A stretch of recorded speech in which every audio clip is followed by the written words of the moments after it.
Hello all. இன்னைக்கு லஞ்சுக்கு rice வச்சுட்டு இன்னைக்கு மட்டன் வாங்கிட்டு வந்திருந்தாங்க. லஞ்சுக்கு மட்டன் செய்யலாம்னு சொல்லிட்டு எல்லாத்தையும் பிரித்து வச்சுட்டு இருந்தேன்.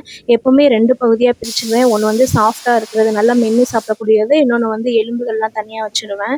ஸோ இன்னைக்கு எலும்பு அப்புறம் நெஞ்செலும்புலாம் கொஞ்சம் இருந்தது. அதை வச்சு மட்டன் சூப் செஞ்சிடலாம்னு சொல்லிட்டு மட்டன் சூப் செய்கிறதுக்கு தான் ரெடி பண்ணியிருந்தேன். கூடவே ஈரல் மட்டும் தம்பி தனியாக வறுக்கிறதுக்காகவும் ரெடி பண்ணேன்.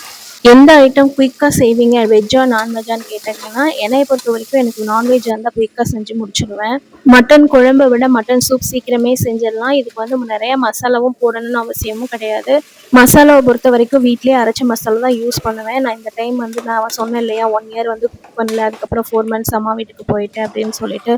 ஸோ வந்துட்டு எனக்கு வந்து அந்த மசாலா ஐட்டம்லாம் கிடையாது. இனிமேல் தான் நான் வந்து எல்லாமே அரைச்சி எடுக்கணும். ஸோ கடையில் வாங்கி தான் எல்லாமே வந்து இப்போதைக்கு யூஸ் பண்ணிகிட்ருக்கேன்.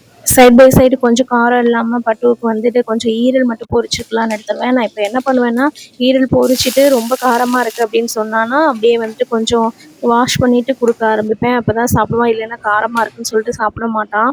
ஸோ இன்னைக்கு வந்து மட்டன் சூப் அப்புறம் வந்து ஈரல் வறுவல் இதோட வந்து லஞ்சு ஃபினிஷ் பண்ணியாச்சு. உங்களுக்கு சீக்கிரமாக சமைக்கணும் அப்படின்னாக்கா நான்வெஜ்ஜா வெஜ்ஜான்னு கமெண்ட்டில் சொல்லுங்கள்.